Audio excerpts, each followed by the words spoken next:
अल्हम्दुलिल्लाह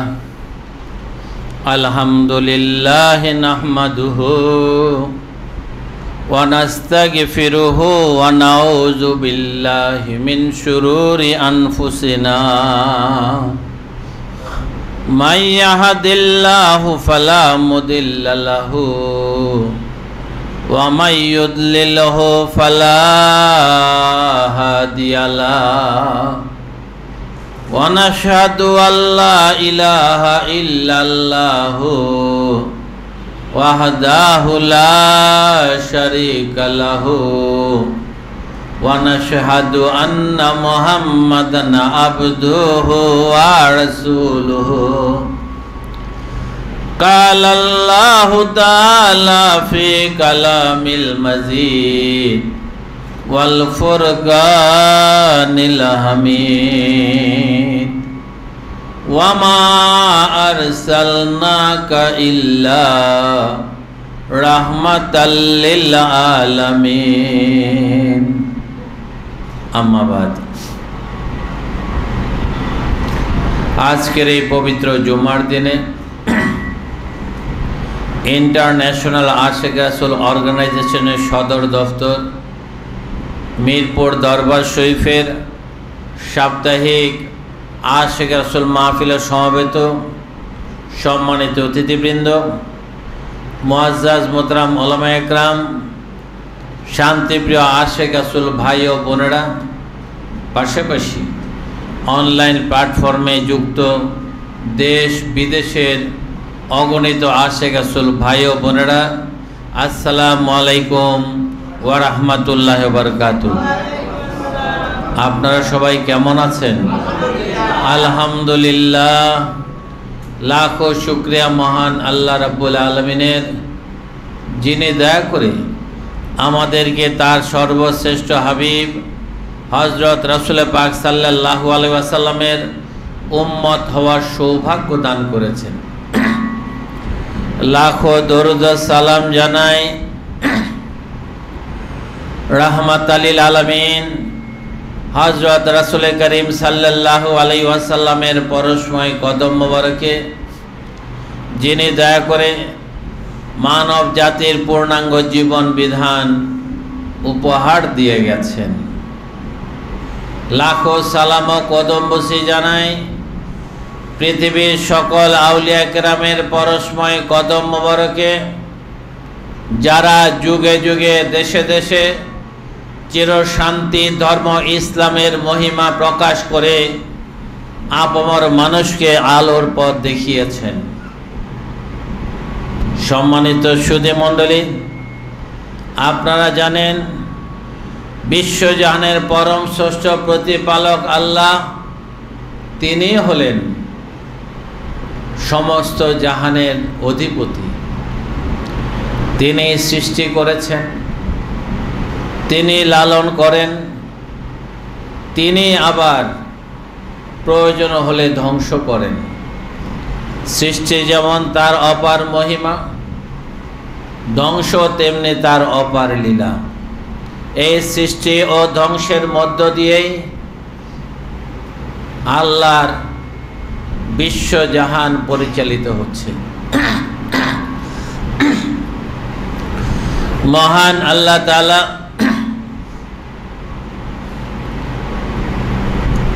18,000 মাখলুকাত সৃষ্টি করেছেন।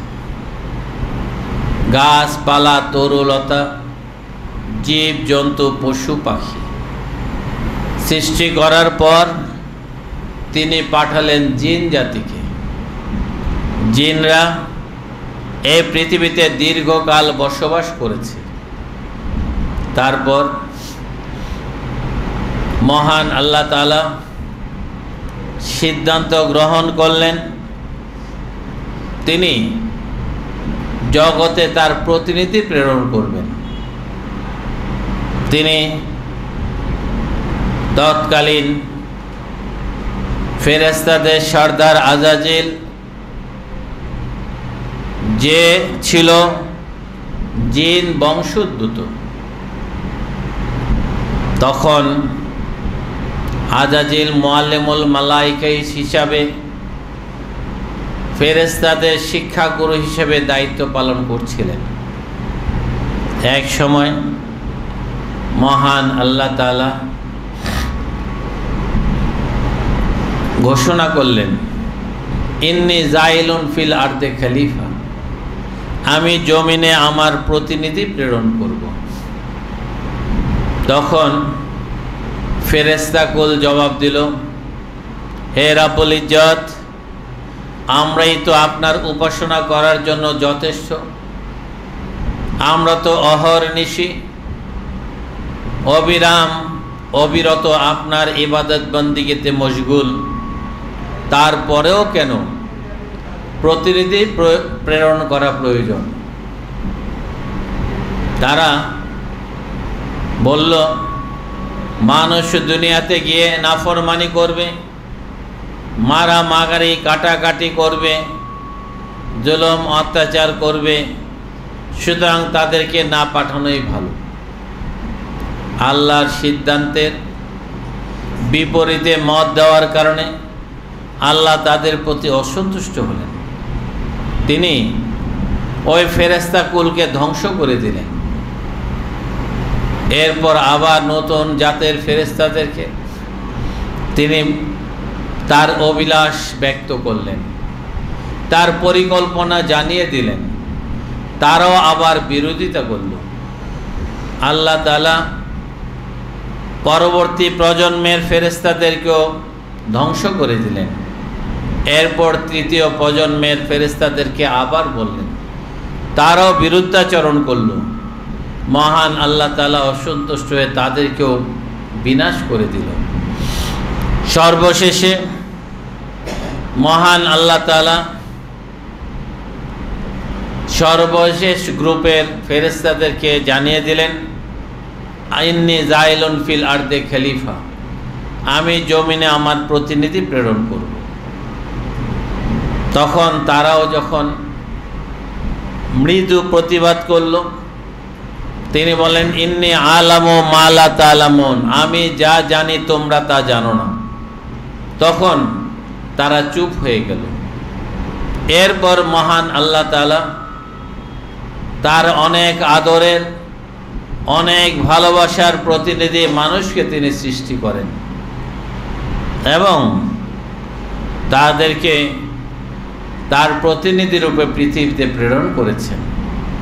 পৃথিবীতে পাঠানোর আগেও অনেক দীর্ঘ ঘটনা আছে, সে বিষয়ে আমি আজকে আলোচনায় যাব না।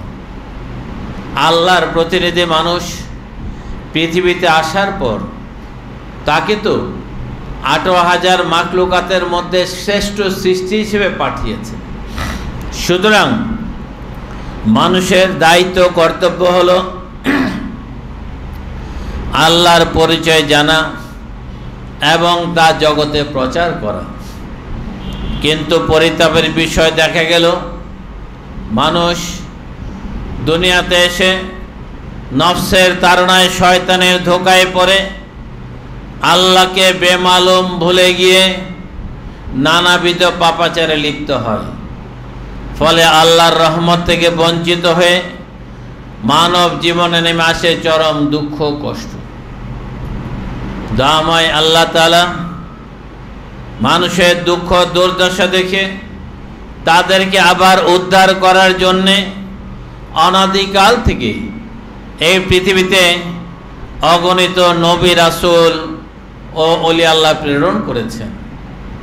পবিত্র কোরআনে বর্ণিত হয়েছে, ওয়া মিম্মান খালাকনা উম্মাতুন ইয়াহদুনা বিল হাক্কি ওয়া বিহি ইয়াদিলুন, আমার সৃষ্টির মাঝে একটি সম্প্রদায় আছে যারা মানুষকে সৎ পথ দেখায় ও সমাজে ন্যায় বিচার প্রতিষ্ঠা করে।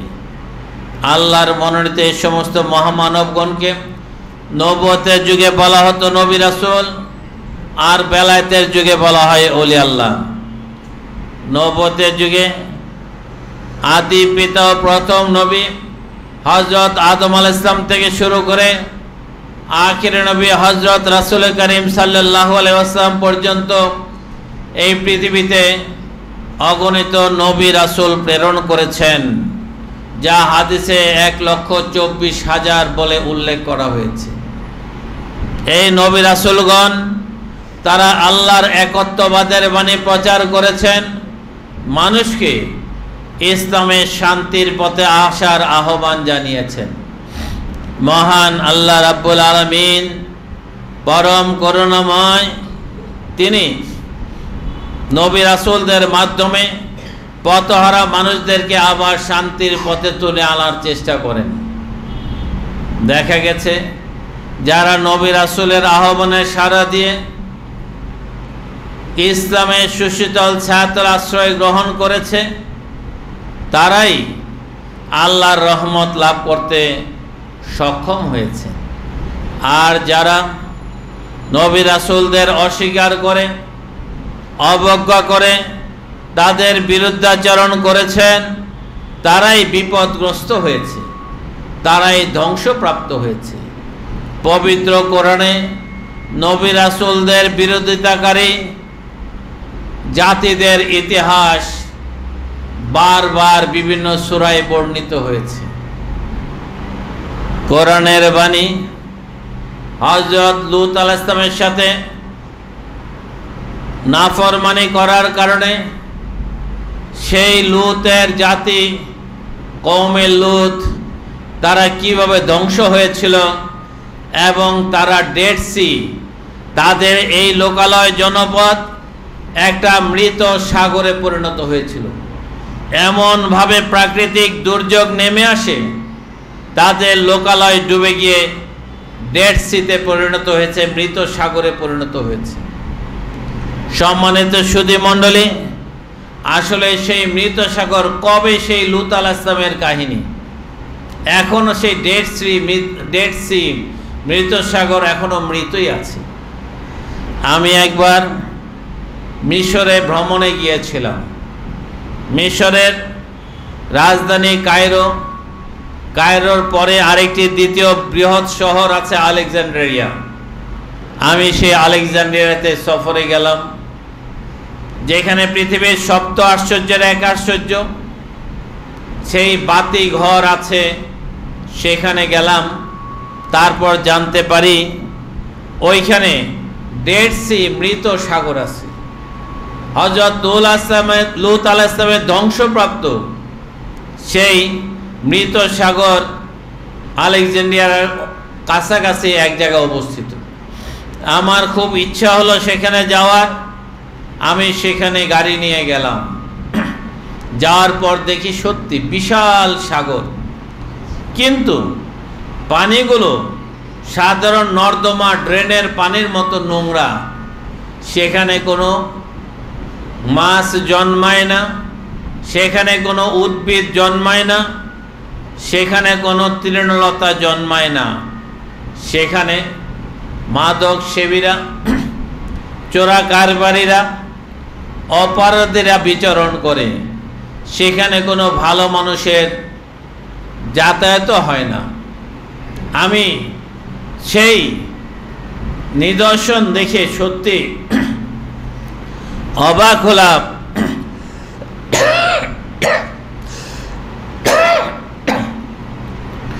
আল্লাহর গজবে পড়ে কিভাবে একটা সুসভ্য জাতি ধ্বংসপ্রাপ্ত হতে পারে। এমনিভাবে আদ জাতি হযরত হুদ আলাইহিস সালামের জামানায় নাফরমানি করার কারণে তারা ধ্বংসপ্রাপ্ত হয়েছিল। হযরত সালেহ আলাইহিস সালামের জামানায় সামুদ জাতি আল্লাহর গজবে পড়ে ধ্বংসপ্রাপ্ত হয়েছিল। এমনিভাবে নূহ আলাইহিস সালামের জামানায় সেই জামানার মানুষ হযরত নূহ আলাইহিস সালামের বিরোধিতার কারণে, তাকে অমান্য করার কারণে ধ্বংসপ্রাপ্ত হয়েছিল। রাহমাতুল লিল আলামিন হযরত রাসূল পাক সাল্লাল্লাহু আলাইহি ওয়াসাল্লামের, তিনি ছিলেন রাহমাতুল লিল আলামিন, যার শানে আল্লাহ বলেছেন ওয়ামা আরসালনাকা ইল্লা রাহমাতাল লিল আলামিন, হে আমার হাবিব, আমি আপনাকে বিশ্বজাহানের রহমত হিসেবে পাঠিয়েছি। রাহমাতাল লিল আলামিন হযরত রাসূল পাক সাল্লাল্লাহু আলাইহি ওয়াসাল্লামকে যারা ভালোবেসেছেন, যারা তাকে মেনে নিয়েছেন, যারা তাকে অনুসরণ করেছেন, তারাই আল্লাহর রহমতের ছায়াতলে আশ্রয় পেয়েছে। আর যারা রাহমাতুল লিল আলামিনের বিরোধিতা করেছে, তার সাথে নাফরমানি করেছে, তারাই ধ্বংসপ্রাপ্ত হয়েছে। রাহমাতুল লিল আলামিন হযরত রাসূল পাক সাল্লাল্লাহু আলাইহি ওয়াসাল্লামের চিরশান্তির ধর্ম ইসলাম প্রচারে বাধা সৃষ্টি করার জন্য কাফের মুশরিকরা প্রাণপণ চেষ্টা করেছে, কিন্তু আল্লাহর ধর্মকে বন্ধ করতে পারে নাই। তারা খোদাই গজবে পতিত হয়ে তারা নিজেরাই ধ্বংসপ্রাপ্ত হয়েছে। রাহমাতুল লিল আলামিন হযরত রাসূল পাক সাল্লাল্লাহু আলাইহি ওয়াসাল্লাম হলেন সর্বশেষ নবী ও রাসূল। তিনি বলেছেন, আনা খাতামুন নবীন লা নবিয়্যা বাদি, আমি শেষ নবী, আমার পর আর কোনো নবী রাসূলের আবির্ভাব হবে না। এরপরে শুরু হয়েছে বেলায়েতের যুগ, ওলি আল্লাহদের যুগ। এই ওলি আল্লাহদের যুগে যুগে যুগে দেশে দেশে ইসলামের শান্তির বাণী প্রচারের জন্য মহান ওলি আল্লাহগণ আগমন করেছেন। আপনারা জানেন, আমাদের এই বাংলাদেশ ছিল প্রাচীন কাল থেকে হিন্দু বৌদ্ধ অধ্যুষিত জনপদ। এইখানে ইসলাম প্রচারের জন্য দয়াল নবীজি আসেন নাই, এমনকি কোনো সাহাবীও আসে নাই। অথচ বাংলাদেশ আজ বিশ্বের দ্বিতীয় বৃহত্তম মুসলিম দেশে পরিণত হয়েছে। তার কারণ কি? সেটাই ছিল ওলি আল্লাহদের শিক্ষার বদৌলতে। ওলি আল্লাহগণ যুগে যুগে দেশে দেশে মানুষের কাছে ইসলামের শান্তির বাণী প্রচার করেছেন। মহান আল্লাহ তাআলা পবিত্র কোরআনে ঘোষণা করেছেন, লিকুল্লি জালনা মিনকুম শিরআতাও ওয়া মিনহাজ, তোমাদের জন্য নির্ধারণ করা আছে শরীয়ত এবং তরিকত। শরীয়ত হলো আমাদের জাহেরি জীবনকে সুন্দর ও পরিচ্ছন্ন করে, আর তরিকত হলো আত্মাকে পবিত্র করে। এই শরীয়ত এবং তরিকত মিলেই রাসূলের পরিপূর্ণ ইসলাম। রাহমাতুল লিল আলামিন হযরত রাসূল পাক সাল্লাল্লাহু আলাইহি ওয়াসাল্লাম তিনি শরীয়তের শিক্ষা যেমনিভাবে বিধিবিধান মানুষকে জানিয়ে দিয়েছেন, আর তরিকতের শিক্ষাও তিনি দান করেছেন। যে কারণে মহান আল্লাহ তাআলা পবিত্র কোরআনে বলেছেন নবীজির কথা, ইয়াতলু আলাইহিম আয়াতিকা ওয়া ইউআল্লিমুহুমুল কিতাবা ওয়াল হিকমাতা ওয়া ইউযাক্কিহিম, তিনি তোমাদেরকে আল্লাহর নিদর্শনসমূহ বর্ণনা করেন এবং তোমাদেরকে কিতাব মানে শরীয়ত এবং হিকমত মানে তরিকত শিক্ষা দেন, এবং তিনি তোমাদের পবিত্র করেন। রাহমাতুল লিল আলামিন হযরত রাসূল পাক সাল্লাল্লাহু আলাইহি ওয়াসাল্লামের মাধ্যমে তার মাঝে ছিল এক চুম্বকীয় শক্তি, অলৌকিক শক্তি, যে শক্তিকে সিরাজুম মুনিরা বলা হয়। মহান আল্লাহ তাআলা বলেছেন, ইয়া আইয়ুহান নাবিয়্যু ইন্না আরসালনাকা শাহিদা ওয়া মুবাশশিরা ওয়া নাযীরা ওয়া দাইয়ান ইলাল্লাহি বিইজনিহি ওয়া সিরাজাম মুনীরা।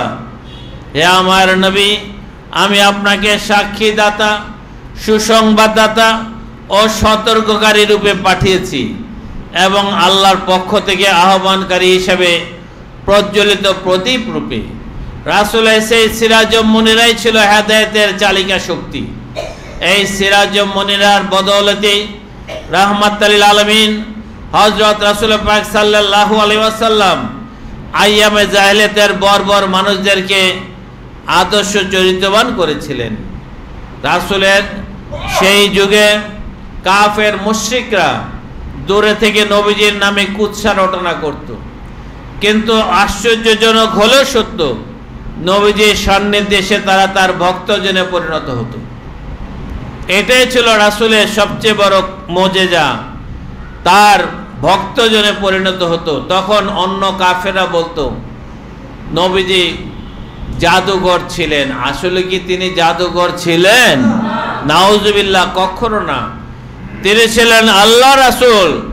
তার কালবে, তার হৃদয়ে ছিল সিরাজ মুনিরা প্রজ্বলিত বাতি। সেই সিরাজ মুনিরা শক্তি দ্বারাই তিনি আকাশের চাঁদকে দ্বিখণ্ডিত করেছিলেন, তিনি অগণিত অলৌকিক ঘটনা সংঘটিত করেছিলেন। রাহমাতুল লিল আলামিনের তিরোধানের পর সেই সিরাজ মুনিরা আলোতে আলোকিত হয়েছিলেন সাহাবায়ে কেরাম। এই জন্য দয়াল নবীজি বলেছেন, আসহাবী কান্নুজুম, আমার সাহাবারা নক্ষত্র তুল্য। নবীজির সময়ে যারা ইসলাম গ্রহণ করেছেন তখন মহান আল্লাহ তাআলা বলেছেন, ইন্নাল্লাযিনা ইউবাইউনাকা ইন্নামা ইউবাইউনাল্লাহ ফাওকা আইদিহিম। হে রাসূল, যারা আপনার হাতে হাত দিয়ে বায়াত হয়েছেন তারা আল্লাহর হাতে হাত দিয়ে বায়াত হয়েছেন। তখন দয়াল নবীজি বলেছেন, আসহাবী কান্নুজুম, আমার সাহাবীরা নক্ষত্র তুল্য। কারণ সাহাবায়ে কেরাম দয়াল নবীজির সোহবতে থেকে থেকে তাদের হৃদয়কেও আলোকিত করেছিলেন। তখন দয়াল নবীজি তখন ওফাত লাভ করলেন। সাহাবায়ে কেরামরা একে একে হেদায়েতের দায়িত্বে নিয়োজিত হন। সর্বপ্রথম হযরত আবু বকর রাদিয়াল্লাহু তাআলা আনহু সমস্ত তৎকালীন সাহাবায়ে কেরাম মুসলমানরা আবু বকর রাদিয়াল্লাহু আনহুর কাছে বায়াত হয়েছেন। তার ওফাতের পর সবাই ওমর রাদিয়াল্লাহু আনহুর কাছে বায়াত হয়েছেন। তার ওফাতের পর সবাই ওসমান রাদিয়াল্লাহু তাআলার কাছে বায়াত হয়েছেন। তার ওফাতের পর সবাই হযরত আলী রাদিয়াল্লাহু তাআলার কাছে বায়াত হয়েছেন। তার ওফাতের পর সবাই ইমাম হাসান রাদিয়াল্লাহু তাআলার কাছে বায়াত হয়েছেন। তার ওফাতের পর ইমাম হোসেন রাদিয়াল্লাহু কাছে বায়াত হয়েছেন। এভাবেই কিন্তু একের পর এক এই সিরাজ মুনিরা ধারক বাহকগণ যুগে যুগে দেশে দেশে ইসলামের শান্তির বাণী প্রচার করেছেন। সেই ওলি আল্লাহগণই সত্যিকার নায়েব রাসূল হিসেবে রাসূলের জাহিরি এবং বাতিনি শিক্ষা দান করেছেন। বর্তমান যুগে আমরা জাহিরি শিক্ষা, শরীয়তের শিক্ষা লাভ করতে পারি মক্তব, মাদ্রাসা, স্কুল, কলেজ, ইউনিভার্সিটি থেকে। এইখানে পড়াশোনা করে মুফতি, মুহাদ্দিস, মুফাসসির, কারি, হাফেজে পরিণত হওয়া যায়। আর তরিকতে শিক্ষা লাভ করা যায় নায়েব রাসূল ওলি আল্লাহগণের সান্নিধ্যে গিয়ে। তারা মানুষকে অন্তরের বিদ্যায় বিদ্যান করে, হৃদয়কে আলোকিত করে, তারা সত্যিকার ইমানদার বানান, ওলি আল্লাহ বানান, ওলিয়া কামেল বানান, আল্লাহর প্রিয়জনে পরিণত করেন। সুতরাং আমাদের শরীয়তের বিধান যেমনি ভাবে পালন করে রাসূলের আদর্শ শিক্ষা আমাদের হৃদয়কে আমাদের মাঝে ধারণ করতে হবে, পাশাপাশি আমাদের কালকে অন্তরকেও রাসূলের সেই সিরাজ মুনিরা আলোতে আলোকিত করে আমাদেরকে সুন্দর চরিত্রের অধিকারী করতে হবে। তাহলেই আমরা সত্যিকার ইসলামের শান্তি লাভ করতে পারব। আজকে সমাজের দিকে তাকালে দেখা যায় একদল শরীয়ত করে, তারা তরিকত বুঝে না, বুঝতেও চায় না। আরেক দল আছে তরিকত করে, তারা শরীয়তের ধার ধারে না। আসলে এই দুইটা না করলে অপূর্ণ হয়ে যায়, পরিপূর্ণ আলোতে আলোকিত হওয়া যায় না। ইসলামের শান্তি বাস্তবে পেতে হলে আমাদের শরীয়ত পালন করতে হবে, তরিকত পালন করতে হবে। তাহলে আল্লাহর নৈকট্য লাভ করা যাবে, আল্লাহর দয়া লাভ করা যাবে। যেমন আপনার বাড়িতে যদি বাতি জ্বালাতে চান, আপনার বাতিতে বৈদ্যুতিক লাইনের মধ্যে নেগেটিভ এবং পজিটিভ লাগবে। শুধু পজিটিভ দিলে যেমন বাতি জ্বলবে না, শুধু নেগেটিভ লাইন দিলেও বাতি জ্বলবে না। নেগেটিভ পজিটিভের মাধ্যমেই আপনার ঘরে আলো জ্বলবে। নেগেটিভ হলো আপনার ঘরের মাটির নিচ থেকে যে আর্থিং, মাটির নিচ থেকে যে লাইন টানা হয়, সে আর্থিংটা হলো নেগেটিভ। সারা ঘরে ওয়্যারিং করেন, বাতি লাগান, ফ্যান লাগান, যাই লাগান, সুন্দরভাবে সাজান, কিন্তু পজিটিভের কারেন্ট না আসলে আপনার ঘরে কি আলো জ্বলবে? কখনো নয়। আপনার পজিটিভ কানেকশনটা আনতে হবে আপনার মহল্লার ট্রান্সফরমার থেকে। এই ট্রান্সফরমারে আলো এসেছে কাপ্তাইয়ের বিদ্যুৎ থেকে। কাপ্তাইয়ের বৈদ্যুতিক কেন্দ্র থেকে উৎপাদিত বিদ্যুৎ ন্যাশনাল গ্রিডে 33,000 ভোল্টেজে এসে রূপান্তরিত হয় 11,000 ভোল্টেজ, তারপর 440 420 ভোল্টেজ, 440 440, এরপর 220 ভোল্টেজে এসে ঘরে এসে আলো জ্বালায়, বাতি চালায়, ফ্রিজ চালায়, এসি চালায়, সব কাজে ব্যবহৃত হয়। সুতরাং পজিটিভ আসে কাপ্তাইয়ের বিদ্যুৎ থেকে। অনুরূপভাবে আপনার শরীয়তের বিধিবিধান আপনি আপনার বই পুস্তক থেকে, প্রাতিষ্ঠানিক শিক্ষা থেকে লাভ করতে পারেন, আপনি ধারণা পাবেন, কিন্তু ভিতরে হৃদয়ে কালবে যদি ঈমানের আলো জ্বালাতে চান তাহলে আপনাকে তরিকতে শিক্ষা নিতে হবে একজন শায়েখের কাছ থেকে। দয়াল নবীজি বলেছেন, আশ-শাইখু ফি কওমিহি কান-নাবিয়্যু ফি উম্মতিহি, নবী তার উম্মতের কাছে যেরূপ, শায়েখ তার জাতির কাছে তদ্রূপ। সুতরাং নবীজির পরে তো আর কোনো নবী আসবে না, এরপর নায়েবে রাসূল হিসেবে শায়েখগণ যুগে যুগে ইসলাম প্রচার করবেন। সেই সিরাজুজ্জামানের ধারক বাহক হিসেবে তারা দায়িত্ব পালন করবেন। এই কারণেই দেখা যায় দয়াল নবীজি সেই সিরাজুজ্জামানের অধিকারী ওলি আল্লাহদের কাছে গেলেই আমাদের হৃদয়ে আলো জ্বালাতে পারি, আমাদের হৃদয়কে আলোকিত করতে পারি, তরিকতে শিক্ষা লাভ করতে পারি। তরিকতে শিক্ষাটা শায়েখের মাধ্যমে রাসূলের সাথে যুক্ত, রাসূলের মাধ্যমে আল্লাহর সাথে যুক্ত। আল্লাহর পক্ষ থেকে সেই রুহানি ফায়েজ এসে দয়াল নবীজির মাধ্যমে, আপন শায়েখের মাধ্যমে তার ভক্তের হৃদয়ে পড়ে ভক্ত আলোকিত হয়। যেমনিভাবে কাপ্তাইয়ের বিদ্যুৎ ন্যাশনাল গ্রিডের লাইন দিয়ে ট্রান্সফরমার হয়ে আপনার ঘরে আলো জ্বালায়, অনুরূপভাবে শায়েখের মাধ্যমে আল্লাহর সেই নূরে তাজাল্লি নবীজির মাধ্যমে, শায়েখের মাধ্যমে আপনার হৃদয়কে আলোকিত করবে। এই কারণেই আমরা যদি তরিকতের আমল করি আমাদের জীবনে অলৌকিক ঘটনা সংঘটিত হয়। আপনি লক্ষ্য করবেন, শরীয়তের হাজারো বিধিবিধান পালন করুক, যত উপাসনা ইবাদত বন্দেগী করুক, তার মধ্যে জজবা হবে না, তার জীবনে অলৌকিক ঘটনা ঘটবে না।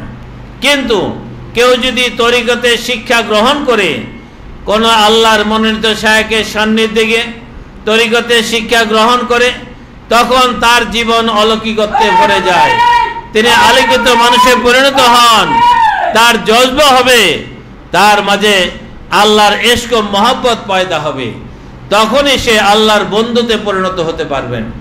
যুগে যুগে যারা শরীয়ত এবং তরিকতে শিক্ষা গ্রহণ করেছেন তারাই কিন্তু আলোকিত মানুষে পরিণত হয়েছেন। এরকম বহু ঘটনা আছে। আপনারা কি একটা ঘটনা শুনতে চান? ঘটনাটা হলো, বলকের বাদশাহ হযরত ইব্রাহিম বিন আদম রাহমাতুল্লাহ আলাইহির কথা আপনারা জানেন। তিনি আফগানিস্তানে বলক নামক রাজ্যের রাজা ছিলেন। সেই বলকের রাজা ইব্রাহিম বিন আদম রাহমাতুল্লাহ আলাইহি তিনি একজন ধার্মিক, একজন ন্যায়পরায়ণ বাদশাহ ছিলেন। প্রজারা তার প্রতি খুবই সন্তুষ্ট ছিল। তার মা তাকে বলেছিল, বাবা, তোমার পিতা ছিলেন একজন আল্লাহর ওলি, যেহেতু তুমি রাষ্ট্রের দায়িত্বে নিয়োজিত হয়েছ, তুমি ধর্মের পথে চলবে, ইসলামের পথে চলবে, কাউকে কষ্ট দিবে না, মানুষের উপকার করবে, মানুষের মঙ্গল করবে, তোমার দ্বারা যেন দেশ ও জাতি উপকৃত হয় সেদিকে খেয়াল রাখবে। ইব্রাহিম বিন আদম রাহমাতুল্লাহ আলাইহি তিনি সততার সাথে, নিষ্ঠার সাথে, ন্যায়পরায়ণতার সাথে তিনি তার দায়িত্ব পালন করেছেন। এভাবে যখন তার বয়স 50 বছরে উপনীত হলো, একদিন তিনি তার প্রাসাদে গভীর রাতে শুয়ে শুয়ে ভাবছিলেন, জীবনে 50 বছর অতিবাহিত হলো, কিন্তু কই আমি তো আল্লাহকে পেলাম না। আমি নামাজ পড়ি, আমি রোজা করি, আমি হজ করেছি, আমি যাকাত দেই, আমি ন্যায়পরায়ণতার সাথে রাষ্ট্র পরিচালনা করি, কিন্তু কই আমি তো আল্লাহকে পাই নাই। আমার মা তো বলেছিল তোমার আব্বা ওলি আল্লাহ ছিলেন, তুমি ওলি আল্লাহ হওয়ার চেষ্টা করবে। তখন তিনি ভাবতেছিলেন কিভাবে পাব। তখন হঠাৎ তিনি শুনতে পেলেন প্রাসাদের ছাদে ঘোড়ার খুরের আওয়াজ। শুনে গভীর রাতে প্রাসাদের ছাদে ঘোড়ার খুরের আওয়াজ শুনে তিনি চিৎকার দিলেন, কে তুমি? এত গভীর রাতে প্রাসাদের ছাদে ঘোড়া চালাচ্ছ? তখন উপর থেকে গায়েবী আওয়াজ আসলো, আমি একজন আরব বেদুইন, আমি এক আরব বেদুইন, আমার একটা ঘোড়া হারিয়ে গেছে, আমি ঘোড়া খুঁজতে এখানে এসেছি। তখন ইব্রাহিম বিন আদম রহমতুল্লাহ বলেন, আরে বোকা, হারানো ঘোড়া কি প্রাসাদের ছাদে পাওয়া যায়? তখন গায়েবী আওয়াজ আসলো, সোনার পালঙ্কে শুয়ে শুয়ে কি আল্লাহকে পাওয়া যায়? এই কথা শুনে ইব্রাহিম বিন আদম রহমতুল্লাহ চমকে উঠেন। তিনি বিছানা থেকে উঠে দ্রুত বেগে ছাদে গেলেন। কে কথা বলল? কে এই শব্দ কার? তিনি ছুটে গিয়ে দেখেন ছাদে কোনো মানুষ নাই। প্রাসাদের বিভিন্ন কোঠায় লক্ষ্য করলেন, সবাই যার যার মতো করে ঘুমিয়ে আছে, সবাই, কেউ কথা বলার কেউ নাই। তখন ইব্রাহিম বিন আদম রহমতুল্লাহ তিনি তার কক্ষে চলে আসেন। তিনি ভাবতেছিলেন এটা তো নিশ্চয়ই আল্লাহর পক্ষ থেকে আমার মেসেজ দিয়েছে। তখন তিনি ভাবতেছিলেন আর কাঁদতেছিলেন, হে আল্লাহ, আমি বুঝলাম আমি যে শরীয়তের বিধান পালন করেছি এটা ঠিকই করেছি, কিন্তু এই পথে আল্লাহকে পাওয়া যায় না। তাহলে কোন পথে পাওয়া যায়? তুমি দয়া করে আমাকে বলে দাও। সারা রাত আর ঘুমালেন না, অজরণে কাঁদতে কাঁদতে ইব্রাহিম বিন আদম রহমতুল্লাহ অতিবাহিত করলেন। তাহাজ্জুদের সময় তিনি তাহাজ্জুদের নামাজ আদায় করলেন। এরপর ফজর নামাজ আদায় করে তিনি বিছানায় শুয়ে পড়লেন। শুয়ে পড়ার পর স্বপ্নে দেখেন একজন দরবেশ এসে তার সামনে হাজির। তিনি এসে জিজ্ঞেস করলেন, তুমি কি আল্লাহকে পেতে চাও? ইব্রাহিম বিন আদম রহমতুল্লাহ বলেন, হ্যাঁ, আমি আল্লাহকে পেতে চাই। তখন সেই দরবেশ বলেন, তোমার রাজ্যের ওই বনের মাঝে, ওই জঙ্গলের মাঝখানে একটা কুঁড়ের ঘর আছে, ওই ঘরে একজন আল্লাহর ওলি থাকে। তুমি যদি আল্লাহকে পেতে চাও তাহলে সেই আল্লাহর ওলির শিক্ষা গ্রহণ করো। ইব্রাহিম বিন রহমতুল্লাহের ঘুম ভেঙে গেল, তার জজবা হয়ে গেল আল্লাহকে পাওয়ার জন্য। তিনি প্রাসাদ থেকে বের হয়ে ঘোড়া নিয়ে ছুটে চললেন সেই জঙ্গলের দিকে। তার প্রহরীরা তাকে অনুসরণ করতে লাগলো। তিনি বললেন যে না, তোমরা কেউ আসবে না, আমি একা যাব। তিনি একা যেতে যেতে যেতে যেতে সেই গহীন জঙ্গলে গেলেন। গিয়ে দেখেন সত্যি একটা কুঁড়ের ঘর। সেই কুঁড়ের ঘরের বারান্দায় স্বপ্নে দেখা সেই দরবেশ বসে আছে। তিনি অবাক হয়ে গেলেন, লাফ দিয়ে ঘোড়া থেকে নেমে ছুটে গিয়ে তার কদম মোবারকে লুটিয়ে পড়লেন আর কাঁদতে লাগলেন। তখন সেই আল্লাহর ওলি ইব্রাহিম বিন আদম রহমতুল্লাহ জিজ্ঞেস করল, কে তুমি? তুমি কেন কাঁদো? বলো বলো। তিনি অজরণে কাঁদতেছিলেন, ফুপিয়ে ফুপিয়ে কথা বলতে পারছিলেন না। দীর্ঘক্ষণ পর তিনি বললেন, বাবা, আমি ইব্রাহিম বিন আদম। তুমি কোন ইব্রাহিম? বলো, আমি বলখের বাসায় ইব্রাহিম বিন আদম। তুমি আমার কাছে আসছো কেন? বাবা, আমি আজ ভোরে স্বপ্নে দেখেছি আমি আল্লাহকে পেতে চাই। যদি আল্লাহকে পেতে হয় তাহলে আপনার কাছে এসে তরিকার শিক্ষা নিতে হবে, সেই জন্য আমি আপনার কাছে এসেছি। ইব্রাহিম বিন আদম রহমতুল্লাহ বললেন, বাবা, এই পথ তো অনেক কঠিন, তুমি কি এই পথে চলতে পারবে? তিনি বলেন, হ্যাঁ, আমি পারবো। তাহলে তো তুমি রাজত্ব করতে পারবে না, সব কিছু ফেলে রেখে আল্লাহর পথে আত্মনিয়োগ করতে হবে। তিনি বলেন, হ্যাঁ, আমি করব। আমি আর রাজ্যে ফিরে যেতে চাই না, আমি সিংহাসন চাই না, আমি আল্লাহকে চাই। ইব্রাহিম বিন আদম রহমতুল্লাহ তখন এই কথা বলার পর সে আল্লাহর ওলি বলেন, যাও বাবা, অজু করে আসো। অজু করে আসার পর সেই আল্লাহর ওলি ইব্রাহিম বিন আদম রহমতুল্লাহকে কালবের সবক দিয়ে দিলেন। সবক দিয়ে বললেন, তুমি সাধনা করো। এভাবে সাধনা করতে করতে দিন যায়, মাস যায়, বছর যায়, 12 বছর পার হয়ে গেল। এক যুগ সাধনা করার পর ইব্রাহিম বিন আদম রাহমাতুল্লাহ আলাইহি তার অন্তর চোখ খুলে গেল, অন্তরে পঞ্চ ইন্দ্রিয় খুলে গেল, তিনি আল্লাহর বন্ধুতে পরিণত হলেন। একদিন তখন তিনি তার পুরনো একটা জামা বনের মাঝ দিয়ে প্রবাহিত নদীর পাড়ে বসে বসে সেলাই করছিলেন। এমন সময় তার রাজ্যের এক উজির শিকার করতে করতে তার সামনে এসে হাজির। হঠাৎ করে রাজাকে দেখে সে চমকে উঠে। তিনি ভাবলেন, আরে আমাদের হারানো রাজা এখানে এই জরাজীর্ণ অবস্থায় বসে আছে। রাজাকে দেখে সে কাঁদতে লাগলো।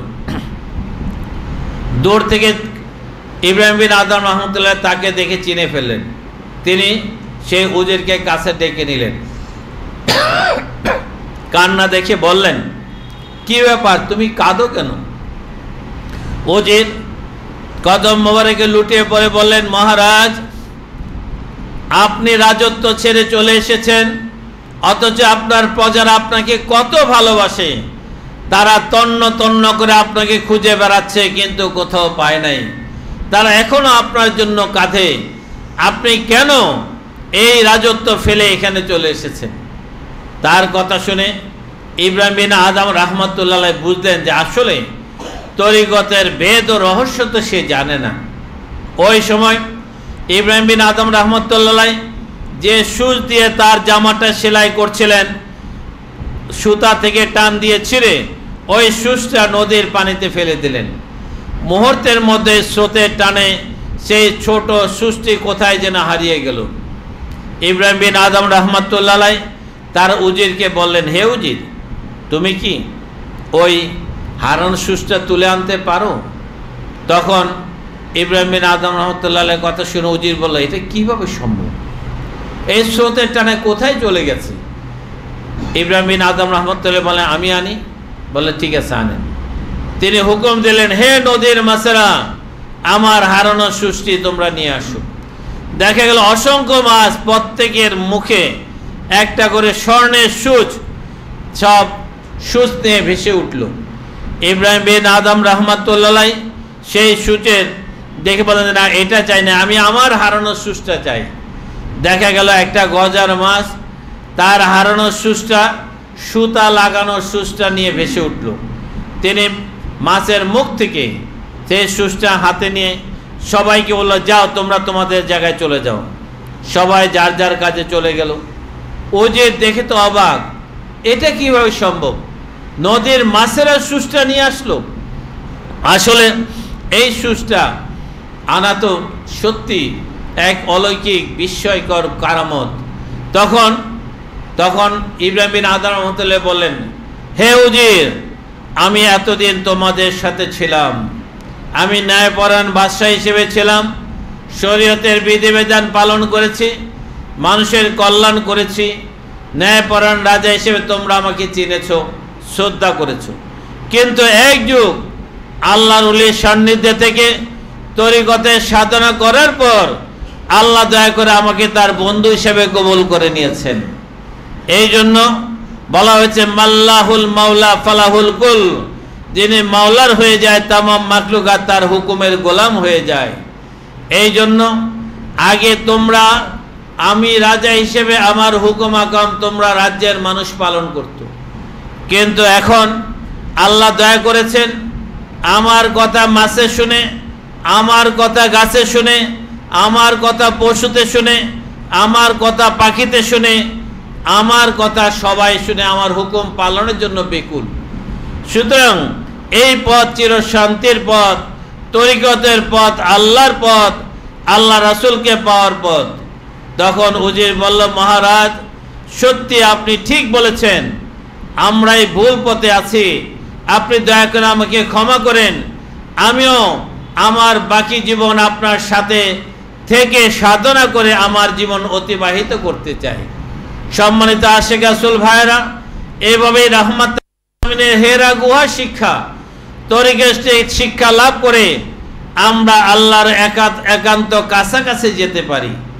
আমরা শরীয়তের শিক্ষা লাভ করে আল্লাহ সম্বন্ধে, ধর্ম সম্বন্ধে জানতে পারি, শিখতে পারি।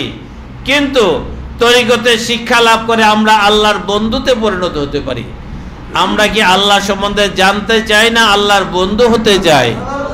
আল্লাহর বন্ধু হলে আল্লাহ বলেন, আলা ইন্না আউলিয়া আল্লাহি লা খাউফুন আলাইহিম ওয়া লা হুম ইয়াহজানুন, সাবধান, নিশ্চয়ই আল্লাহর অলিগণের কোনো ভয় নেই, তারা কোনো বিষয়ে চিন্তিত নয়। দয়াল নবীজি বলেছেন, আলা ইন্না আউলিয়া আল্লাহি লা ইয়ামুতু, আল্লাহর অলিগণ অমর, তাদের মৃত্যু নেই, তারা চিরঞ্জীব।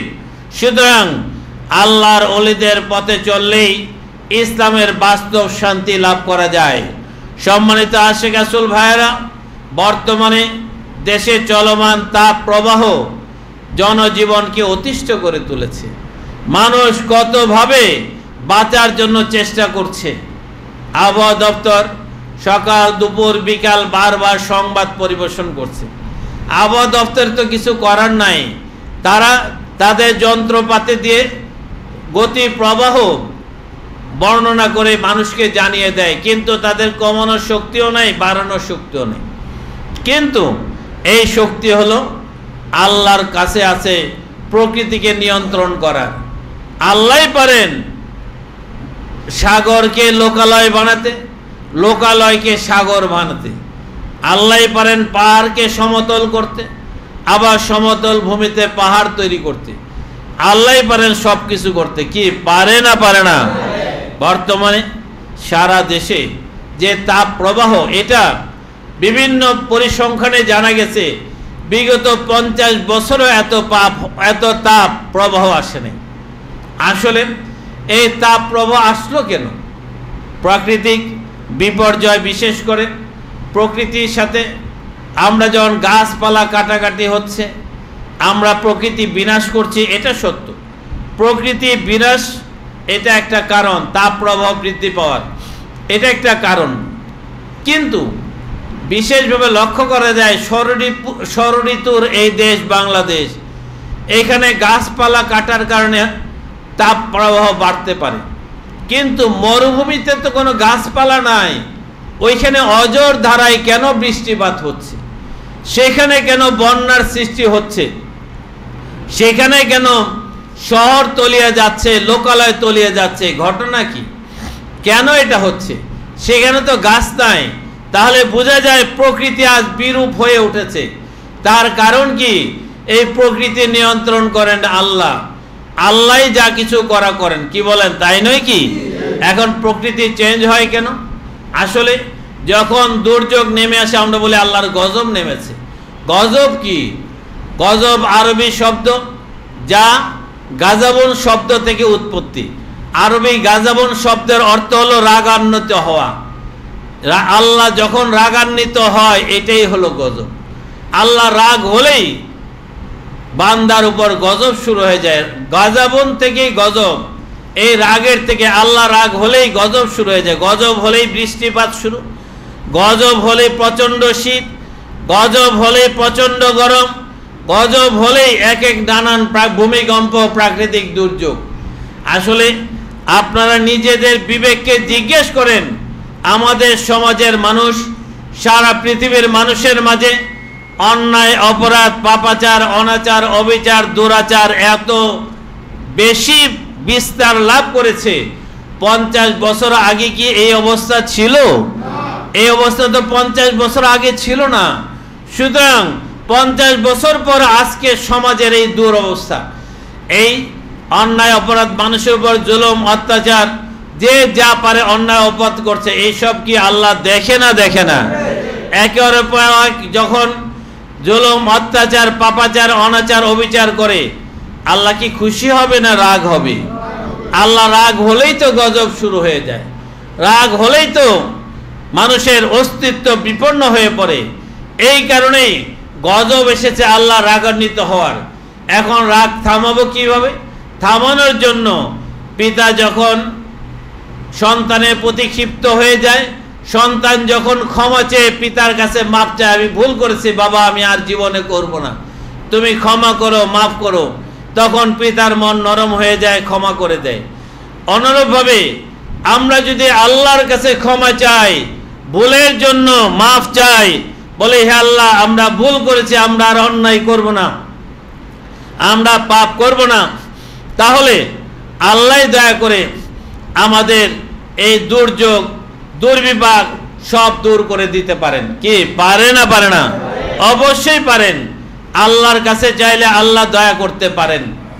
কেউ কেউ বলে যে আসলে সমাজে তো ভালো মানুষও আছে, আজকের এই দুর্যোগের মধ্যে তো ভালো মানুষরা দুর্গত অবস্থায় পড়েছে। আসলে কথা সেই, এই প্রসঙ্গে হযরত মুসা আলাইহিস সালামের জামানার কথা স্মরণ করা যায়।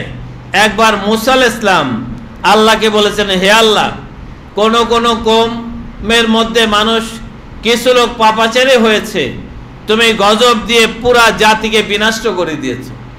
কারণ কি? সবাই তো পাপ করে নাই, কেন তুমি সবাইকে ধ্বংস করে দিলে? তখন মহান আল্লাহ রাব্বুল আলামিন বললেন, হে মুসা, এই তোমার এই প্রশ্নের জবাব আগামীকাল পাবে। মুসা আলাইহিস সালাম অপেক্ষায় রইলেন।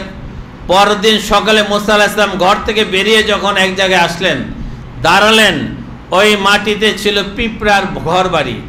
পিপিলিকা এসে মুসা আলাইহিস সালামের পায়ে কামড় দেওয়া শুরু করলো। যখন 2-4টা পিঁপড়া কামড় দিয়েছে, মুসা আলাইহিস সালাম তো ক্ষিপ্ত হয়ে সব পিপিলিকাগুলোকে ধ্বংস করে দিল, একদম পিষে মেরে ফেললো। মেরে ফেলে তিনি চলে আসলেন। পরে যখন আল্লাহকে বললেন, হে আল্লাহ, কই আপনি তো সেই জবাব দিলেন না। তখন আল্লাহ বলল, কেন, তুমি কি জবাব পাও নাই? কই তুমি তো, আল্লাহ বলে, আমি তো জবাব, তুমি তো পেয়ে গেছো। আল্লাহ, আমি বুঝি নাই। হে মুসা, আজকে সকালে ঘর থেকে বের হওয়ার পর তোমার পায়ে যখন পিপিলিকা কামড় দিয়েছিল, কয়টা পিঁপড়া দিয়েছিল? কয় 4-5টা পিপিলিকা কামড় দিল, তুমি সব পিপিলিকা মেরে ফেললে কেন? তুমি তো সবগুলাকে পিষে মারলে, কাউকে তো তুমি রক্ষা করো নাই। তখন মুসা আলাইহিস সালাম চুপ হয়ে গেল। যে আসলে ক্রোধান্বিত অবস্থায়, রাগান্বিত অবস্থায় আসলে এটাই হয়, এটাই প্রকৃতি। সুতরাং আমরা যদি আল্লাহতে আত্মসমর্পণ করে আল্লাহর কাছে ক্ষমা চাই, দয়া চাই, আল্লাহ কি আমাদের বিপদ দূর করে দিতে পারে না? কিছুদিন যাবৎ আল্লাহর রহমত কামনা করে বিভিন্ন জেলায় জেলায় বাংলাদেশের বিভিন্ন স্থানে মুসলমান ভাইয়েরা তারা বৃষ্টির জন্য ইস্তেসকার নামাজ, বৃষ্টির নামাজ আদায় করেছে। আমরাও গত শুক্রবারে, পাশাপাশি অন্যান্য দিনও আমরা এখানে আল্লাহর দয়া চেয়েছি, মিলাদ পড়েছি, আল্লাহর দয়া চেয়েছি। দেখেন, গত শুক্রবারের পর থেকে আস্তে আস্তে কিন্তু তাপমাত্রা কমেছে, এবং গতকালকে, এই শুক্রবার আসার আগেই গতকালকে বৃষ্টি দিয়ে মানুষকে একদম শীতল করে দিয়েছে। কি বলেন, তাই নয় কি? গত রাত 12টার দিকে যখন বৃষ্টি, প্রবল মুষলধারে ঝড় বৃষ্টি শুরু হওয়ার পর মানুষ আনন্দে ঘর থেকে বের হয়ে রাস্তায় নেমে গেল। রাস্তায় তারা উল্লাস করতেছিল, আল্লাহর শুকরিয়া জানাচ্ছিল। আবাল বৃদ্ধ বনিতা, নারী পুরুষ, শিশু কিশোর সবাই নেমে গেছিল। আসলে গভীর রাতে আল্লাহর রহমতের বৃষ্টি পেয়ে সবাই আনন্দে আপ্লুত হয়েছিলেন। আসলে আমরা যদি সর্বাবস্থায় আল্লাহর দয়া চাই, আমাদের মনে রাখতে হবে আমরা যা করি এটাই শেষ নয়, আল্লাহর কাছে আমাদের কর্মের হিসাব দিতে হবে। কি দিতে হবে না? হবে না? যদি ভালো কাজ করি পুরস্কৃত হব, যদি মন্দ কাজ করি তিরস্কৃত হব। প্রায়শ্চিত্ত আমাদের ভোগ করতেই হবে, কেউ বাঁচাতে পারবে না। সুতরাং এই জীবনই শেষ নয়, অনন্তকালের পরকালের জীবন রয়েছে, যে চির শান্তির জন্য আমাদেরকে আল্লাহ রাসূলের বিধান মোতাবেক পরিচালিত হতে হবে। আমরা রিপু তাড়নায় জর্জরিত হয়ে নানাবিধ পাপাচারে লিপ্ত হই, আর এই রিপুকে দমন করার শিক্ষা হলো তরিকতের শিক্ষা। এই তরিকতের শিক্ষা দেওয়ার জন্যই আল্লাহ যুগে যুগে নবী রাসূল পাঠিয়েছেন। রাসূলের পরে বেলায়েতের যুগে ওলি আল্লাহগণকে পাঠান, যারা ওলি আল্লাহদের সান্নিধ্যে শরীয়ত, তরিকত, হাকিকত, মারিফতের শিক্ষা আলোকিত হতে পারেন। তারাই আল্লাহর খাস রহমত লাভ করে ইসলামের শান্তি বাস্তব জীবনে উপলব্ধি করতে পারেন। আজকের দিনে সবার প্রতি আহ্বান রইল, আমরা মিরপুর দরবার শরীফে ইসলামের পরিপূর্ণ শিক্ষা, এলমে শরীয়ত, তরিকত, হাকিকত, মারিফতের আলোকে কিভাবে একজন মানুষ আল্লাহর রহমতের ছায়াতলে আশ্রয় পাবে, বিপদ আপদ বালা মুসিবতে আল্লাহর অলৌকিক সাহায্য পাবে, কিভাবে আল্লাহর রহমতে থেকে নিজের জীবনকে শান্তিময় করতে পারে সেই শিক্ষায় আমরা দিয়ে থাকি। আপনারা যারা এখানে এসেছেন আমাদের ওজিফার বই নিয়ে নিয়মিতভাবে আমল করবেন, আর যারা এখনো এসে পৌঁছান নাই, আমাদের শিক্ষা গ্রহণ করতে পারেন নাই, তাদের প্রতি আহ্বান রইল আপনারা আসেন, আমাদের শিক্ষা গ্রহণ করুন, আমাদের নিয়ম পালন করুন, আল্লাহ আপনাকে সাহায্য করবে। আমাদের এই তরিকার শিক্ষা পালন করে অনেক মানুষের বিপদ আপদ বালা মুসিবত আল্লাহ দূর করে দিচ্ছেন, অনেকের মনের বাসনা পূরণ করে দিচ্ছেন, অনেক নিঃসন্তান তার সন্তান লাভ করছেন, অনেক ক্ষতিগ্রস্ত ব্যবসায়ী আবার ব্যবসায় মুনাফার মুখ দেখছেন, অনেক রোগাক্রান্ত ব্যক্তি আবার সুস্থ হয়ে উঠছেন, অনেক কঠিন বিপদগ্রস্ত মানুষ আবার বিপদ থেকে মুক্তি পাচ্ছেন। এটা আল্লাহরই দয়া। এখানে রাসূলের শিক্ষা দেওয়া হয়, এখানে রাহমাতুল আলামিন রহমতের আলো বিদ্যমান, সিরাজ মুনিরা প্রজ্বলিত আলো বিদ্যমান, যে কারণে মিরপুর দরবার শরীফে এখন সেই দয়া, সেই রহমত, সেই বরকত লাভ করা যায়। তাই সবার প্রতি আহ্বান রইল, আসুন আমরা বর্তমান যুগে রাসূলের পরিপূর্ণ শিক্ষাদানের প্রতিষ্ঠান মিরপুর দরবার শরীফে আসুন, শরীয়ত তরিকত হাকিকতের শিক্ষা মারিফতের শিক্ষা লাভ করে আপনার জীবনকে ধন্য করুন। আল্লাহ আমাদের সবাইকে সত্যিকার রাসূলের পরিপূর্ণ শিক্ষা অনুশীলন করে দুনিয়াতে শান্তি ও পরকালের মুক্তির ব্যবস্থা করে দিন। সবাই বলুন আমিন। ওয়া আখিরি দাওয়ানা আনিল হামদুলিল্লাহি রাব্বিল আলামিন। আসসালামু আলাইকুম ওয়া রাহমাতুল্লাহি ওয়া বারাকাতুহু।